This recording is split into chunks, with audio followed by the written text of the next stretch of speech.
Okay, so I decided to make a quick video here covering how to install this shield that is intended to avoid electronic, I'm not an expert, but bear with me.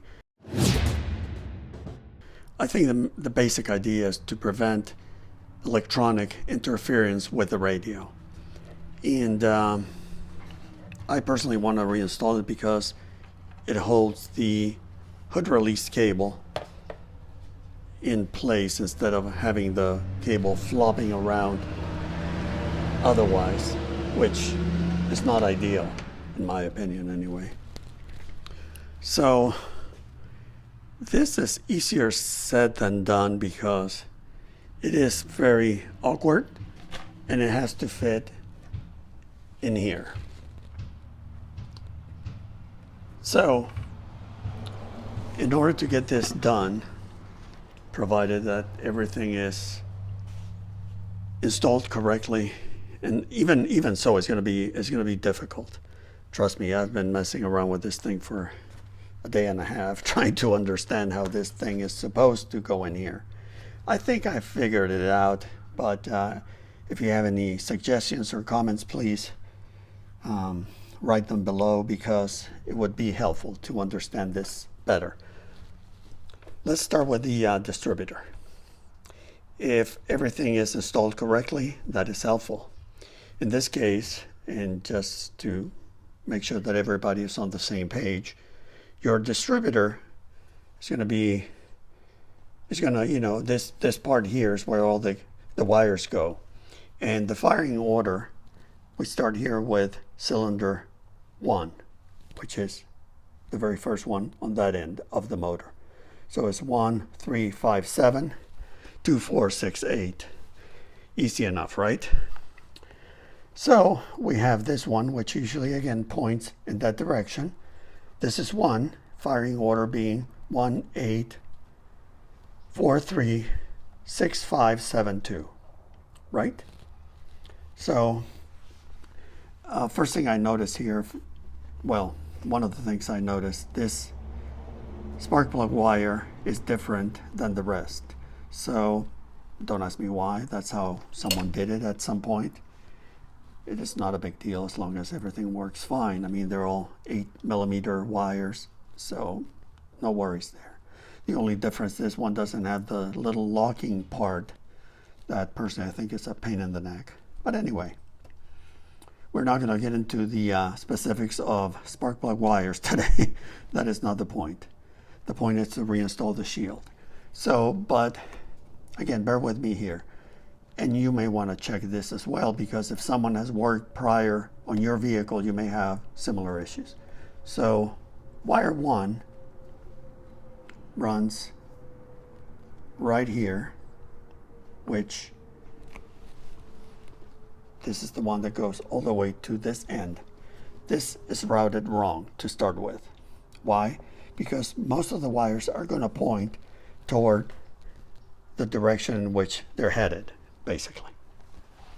So not a big deal, but again, sometimes people have to do this because 1, they don't know, or 2, because these are universal wires that they've been just kind of thrown together to make this thing work.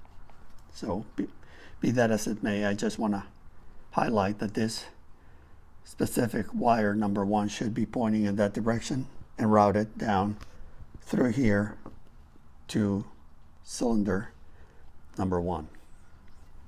Then we have 1, 8. 8 again comes toward this because you have even numbers here, odd numbers there. 1, 3, 5, 7, 2, 4, 6, 8. So 8. So I'm sorry, 1, yeah, 8. That is 1. This is 8. Try not to get confused here while I'm filming. So 8 actually is running, the cable runs here, so we're good. So 1, 8, 4. Again, this one is way too long. It's going down there. Should be coming ideally straight down here. 1843. And someone, again, please correct me if I'm wrong, I believe 2 and 3, those wires run around the front of the distributor. Not a huge deal, but again, why have this wire pointed around that way when GM was very specific in the service manual as to how these are routed. 1843, 6. This is okay. 5, good. 7, also good. And 2, it is installed correctly because it's at the front of the distributor. So we're good. Again, my thing is these wires are just way too long. Another thing, where's my flashlight? Down here where the wires go near the block, you have some let's call them retainers, and there's supposed to be some grommets that help keep the wires protected and routed correctly. Again, I'm not going to go into any specific details about that because that is not the point of this video, but those, in most cases, are going to be missing, and they are available. Okay, so once you figure this out and you have everything sorted out, the whole idea of installing this shield is to give yourself enough clearance. And what I mean by that, the shield, the rearmost part of the shield, is going to fit in this area. And again, you have one of the legs that goes down here, and again, its only purpose, as far as I know, is to help insulate whatever the electricity or whatever. I'm sorry, I'm not an expert when it comes to that, and avoid radio interference. So basically, you're shielding this whole apparatus here, wiring the distributor itself. So you want to have plenty of clearance here so you can actually run this thing down here, and it fits, and it's going to sit there. There's nothing, it doesn't bolt to anything. It's just kind of like it drops into place. And if everything is done correctly, it will fit just fine. So in some cases you may have to move, relocate, rearrange some of the wiring, making sure that you have as much of a clear channel for this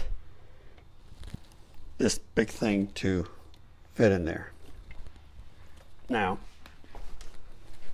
for the other side, similar situation. You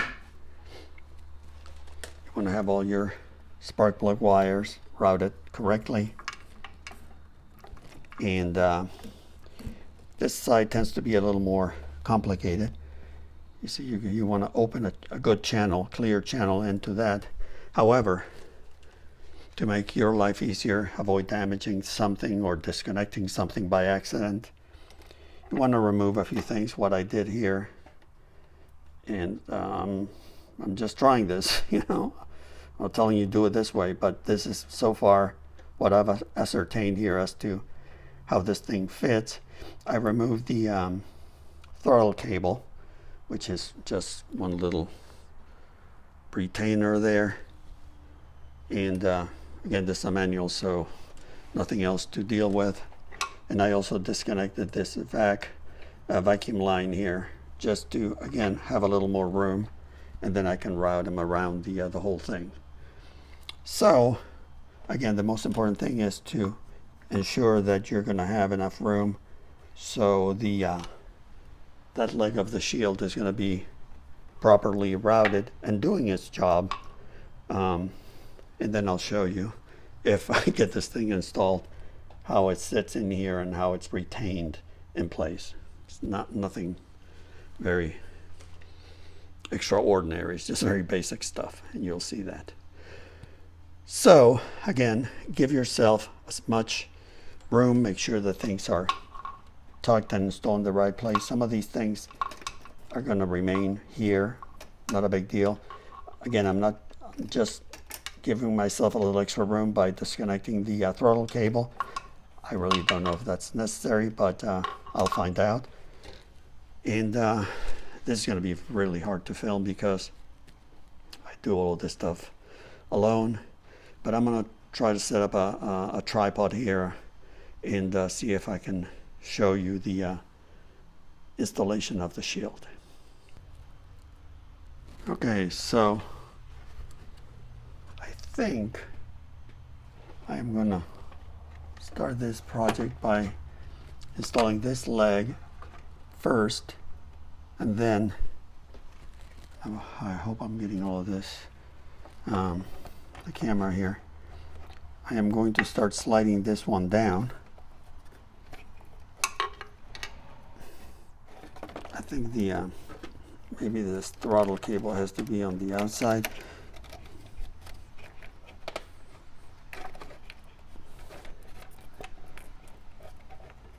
And I have a vacuum line here that is, there we go.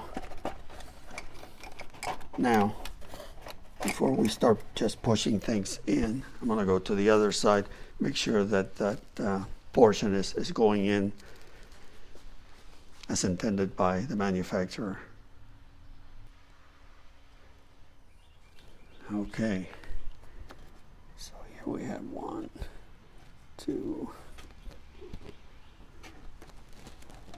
wires, and there's 2 more down there, so I'm not going to worry about that. You see though, I hope you can see in there, just getting caught a little bit by some kind of bracket, so there we go. It just went past that little bracket there. So again, this side we're looking really, really good.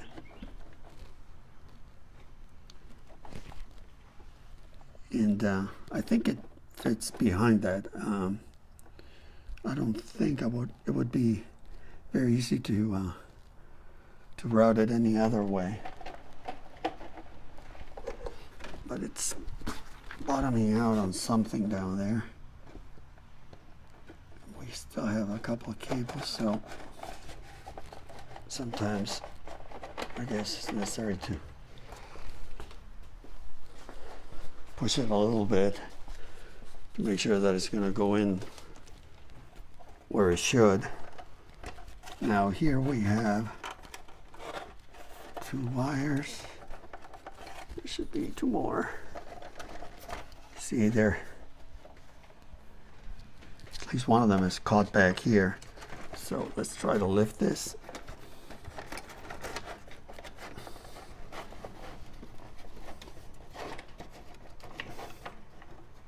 Working one-handed is always so much fun.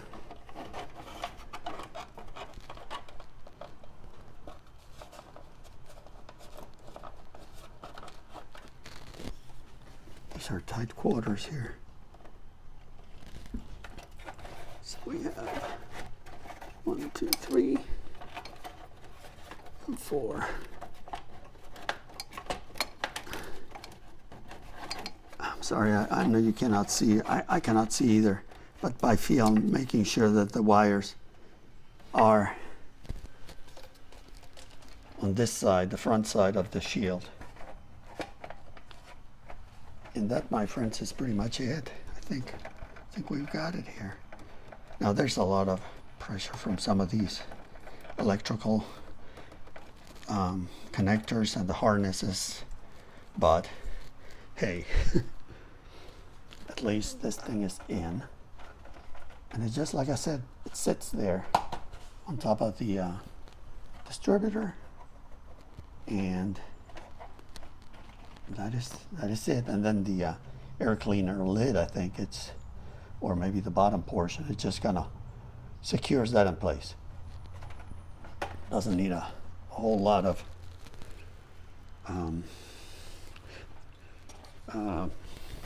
pressure to keep it from going anywhere. Let's look at the other side again. Oops. That's what happens when you're trying to film stuff by yourself. How did I manage this one? Oh my goodness. It's like a bad episode of The Twilight Zone. How did I do this?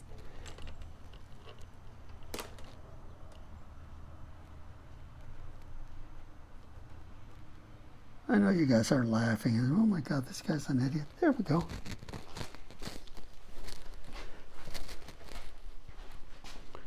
Okay, so from this side, you can see how nicely it sits here.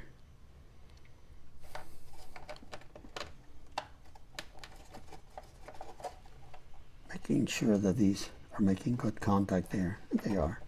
Just all pressed in place. But you see here how that tucks in there.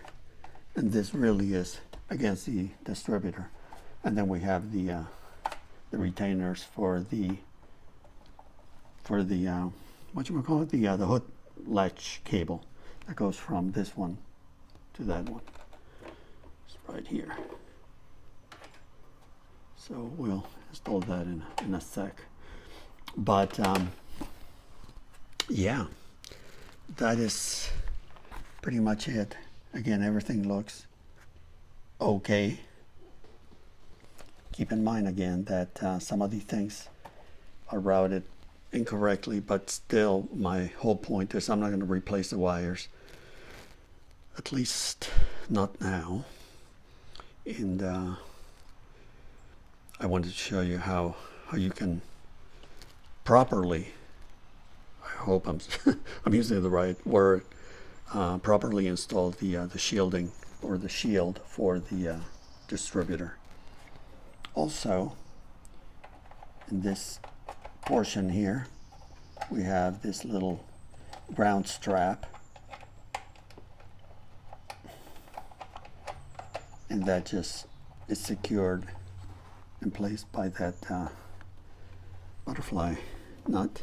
You can see here it runs down onto this stud, and that is how it grounds. So anyway, I'm glad I took care of that, and I certainly hope that this is helpful to at least one of you guys in case you want to reinstall yours or you need to take it off and then figure out how to get it back on.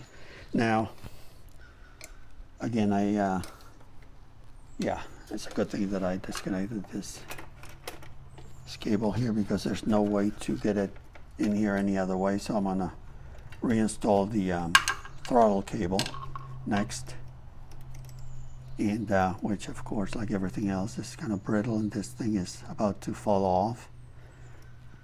But anyway, we'll get that installed, reconnected, and I'm also going to run this vacuum line here, and that's all it is. It's just it connects there.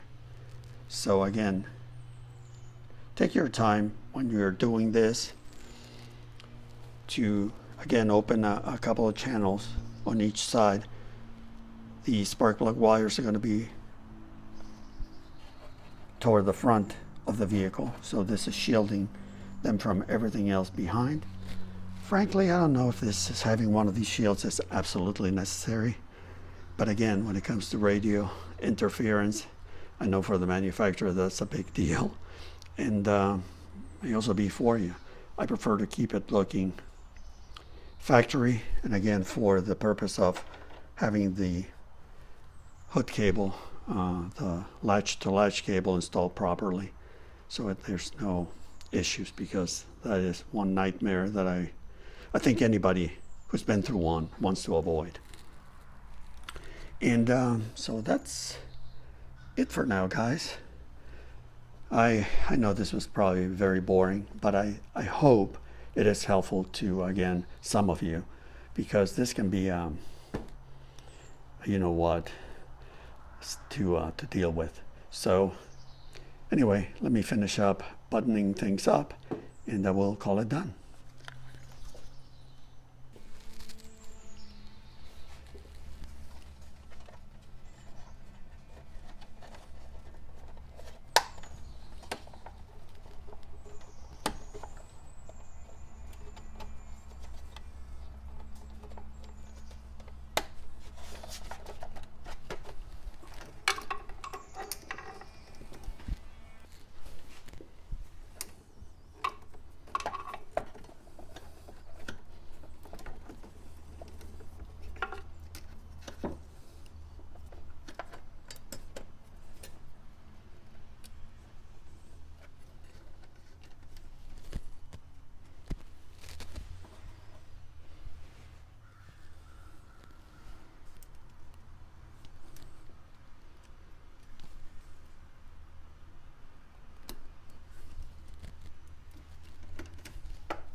All right, so got this reconnected.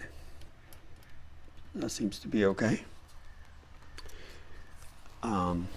This back line is also connected now. I wanted to point one thing out just in case.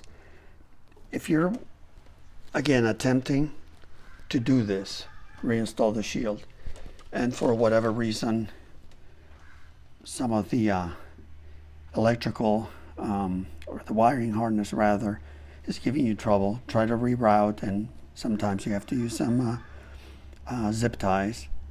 It's not a big deal. In most cases you can't even see them. But when it comes to vac lines, you don't know who's been there working on the car before, and they might have made some changes. And for example, this line here, I have no idea what it does. Maybe something to do with the headlights. Was not long enough. So I put a little kind of connector here, and I have plenty of extra. I always save the old vacuum lines and hoses, and in this case it was a good idea because I had a piece long enough to make this one longer, so I could route this a lot better in order, again, to get around this thing so I could mainly install it. But I think this is how it's supposed to be.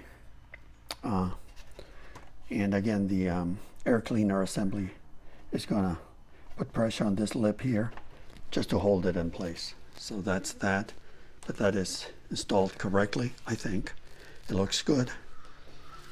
And one more tip, if I may. When it comes to, again, you may want to go to a store or Amazon, get one of these connector assortments. They're very inexpensive. Good idea to have. The more variety you have, the better you're going to be off, because you'll need them at some point. Another thing, save the old hoses. There's no reason to throw them away. You will always run into, I even saved this stupid thing. This I shouldn't have, but whatever. Pack rat, I guess. All vacuum hoses. And they can really save you from having to go to a store and spend more money and waste time doing that. Also, if you have trouble, like I did here with, I think it was this line, it was really snug, and you want them to always stay in place. Either have a silicone spray. In this case, I use this Sil Glide, which is silicone lubricant. Always read the label, because you want to make sure that that is going to be compatible with rubber parts. This one works for O-rings, grommets, boots, etc. So this is very inexpensive. I'll try to provide a link. I don't know where I got it, but this is the brand or you can buy something similar at the auto parts store, brake grease, all that's, I think most people call it that. And again, the connectors, or silicone spray if you happen to like that. But anyway, so that is it, guys. Really pleased with the results. This looks really good, and let me know in the comments if you have any other suggestions or ideas or whatever. And of course, a like and especially a subscription is always greatly appreciated. So thanks for your support, and I will see you next time. Let's do a little beauty shot of the 81. By the way, I'm thinking about installing longer bolts for the leaf spring. I don't know yet if I'm going to do that. Instead of the, this has probably the factory 6-inch bolts, go with the 8, drop it maybe a couple of inches, just like I did with my, I think he's having a stroke. 76. So you can see here how much nicer it looks with the kind of the tire fits better in the wheel well there. This one, of course, has been also lowered, but it's not a concern here because this is pretty low. I just don't like this kind of 4x4 pickup truck look. And so anyway, all right, my friends, thanks again for watching, and I'll see you next time. Take care. Bye.